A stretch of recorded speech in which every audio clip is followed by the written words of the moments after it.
Good morning, students. Today I am going to teach you third chapter of Hindi Reader. The name of the chapter is मेला. आज हम Hindi reader का third chapter read करेंगे जिसका नाम है मेला. गर्मी की छुट्टियां थी. इस साल अमित और शीलू के पिताजी को दफ्तर से छुट्टी नहीं मिली, इसलिए वे कहीं बाहर घूमने नहीं जा सकते थे. अमित और शीलू घर में बहुत उदास हो रहे थे. एक दिन उनके पिताजी दफ्तर से आए तो अमित ने पूछा, पिताजी क्या आप इस बार हमें कहीं घुमाने नहीं ले जाएंगे? तो क्या था, गर्मी की छुट्टियां थी और अमित और शीलू के पिताजी को ऑफिस से छुट्टियां नहीं मिली थी. तो दोनों बच्चे बड़े उदास थे कि पिताजी भी हमें आप घुमाने कब लेके जाओगे? क्या इस बार आप हमें नहीं लेके जाओगे?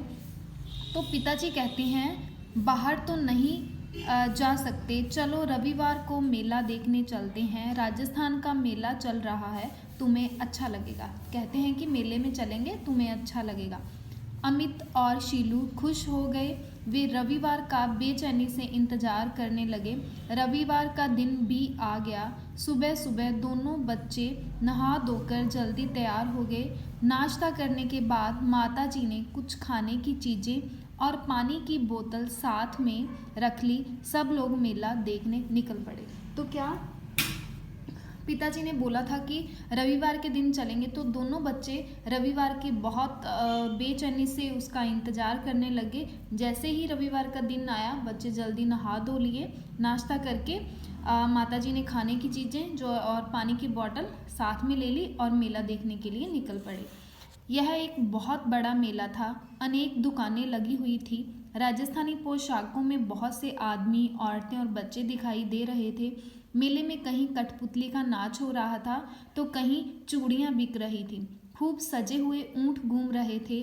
लोग ऊँट की सवारी कर रहे थे. अमित के पिताजी ने बच्चों से पूछा, ऊँट की सवारी करोगे? तो वो राजस्थानी मेला था, तो राजस्थानी पोशाक के पहने बहुत सारे लोग थे वहाँ पर, बच्चे भी, औरतें भी, आदमी भी, और मेले में कठपुतलियों का नाच था. कहीं पे चूड़ियाँ बिक रही थी, तो वहाँ पर ऊँट की सवारी भी थी. तो पिताजी ने पूछा कि तुम्हें ऊँट की सवारी करोगे, तुमने करनी है? तो दोनों एक साथ बोल पड़े, नहीं नहीं, हमें डर लगता है. फिर अमित बोला, देखिए तो इसकी पीठ कैसे है, ऊपर कुबड़ भी बना हुआ है. शीलू ने कहा, इसकी टांगें देखिए, इसके पैर देखिए, हाथी घोड़े से कितना अलग है. तो वो जो ऊँट था उसको दूसरे जो जानवर थे हाथी घोड़े से मिलाने लगे कि देखो इसके पीछे कुबड़ बना हुआ है. कुबड़ बोलते हैं हम्प को, जो उभरा हुआ हिस्सा होता है ऊँट का. तो शीलू कहती है कि इसकी टांगे देखो, पैर देखो, हाथी घोड़े से कितने अलग हैं.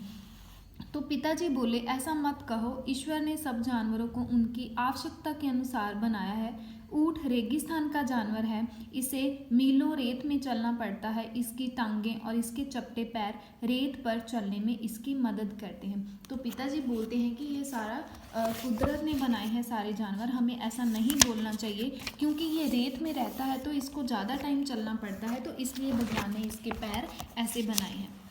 अमित कहता है, हमने सुना है कि ऊँट बहुत सारा पानी एक साथ पी लेता है और बहुत सारा खाना खाता है. कई दिनों तक बिना खाए पिए भी रह सकता है. ऐसा हो सकता है क्या? तो माताजी ने कहा कि हाँ, तुम ठीक कह रहे हो. इसका कुबड़ एक तरह का गोदाम है. इसमें चर्बी जमा होती रहती है. इसी के सहारे रेगिस्तान की गर्मी में ऊँट कई दिनों तक बिना खाए पिए रह सकता है. तो अमित बोलता है कि मैंने सुना है कि जो ऊँट है वो एक साथ बहुत सारा खाना खाता है और बहुत सारा पानी पी लेता है. तो उसकी जो माताजी है वो बोलते हैं कि हाँ, ये तुमने ठीक सुना है, क्योंकि जो इसका ऊँट का जो ऊपर वाला हिस्सा होता है, ये इसके अंदर क्या है, बहुत सारी चर्बी जमा होती है. तो इसी के सहारे वो क्या है, बहुत दिनों तक बिना खाए पिए रह सकता होता है. ये होता है ऊपर वाला हिस्सा जो ऊपर उठा हुआ होता है, इसको कुबड़ बोलते हैं. इसके बाद है, शीलू ने कहा, इसकी गर्दन तो देखो कितनी लंबी है. पिताजी बोले, इसी लंबी गर्दन से वह ऊंचे पेड़ों की पत्तियां खा सकता है और दूर तक देख भी सकता है. चलते चलते अमित की माताजी एक दुकान पर रुकी. वहाँ बहुत सुंदर राजस्थानी ओढ़नियाँ और चूड़ियाँ बिक रही थी. माताजी ने एक ओढ़नी खरीदी और शीलू के लिए चूड़ियाँ भी खरीदी. फिर उन सब ने कठपुतली का नाच देखा. उसके बाद एक दुकान पर उन्होंने राजस्थानी खाना दाल बाटी और चूरमा खाया। चूरमा बहुत स्वादिष्ट था। घर आकर अमित ने अपने दोस्तों को मेले के बारे में और ऊँट के बारे में बताया। तो क्या हुआ, हाँ, चलते चलते वो एक दुकान पे रुक गए। वहाँ पर राजस्थानी ओढ़नियाँ होती है, दुपट्टे बहुत अच्छे थे, चूड़ियाँ थी, चूड़ियाँ थी, वो शीलू के लिए ले ली, माता जी ने ओढ़नी ले ली, कठपुतली का नाच भी देखा, खाना भी खाया। राजस्थानी खाना बहुत अच्छा था। ये सब कुछ देखने के बाद अमित ने ये मेले के बारे में और ऊँट के बारे में अपने सारे दोस्तों को भी बताया। तो ये था हमारा चैप्टर 3 ख़त्म होता है। इसको अच्छे से समझना। Thank you.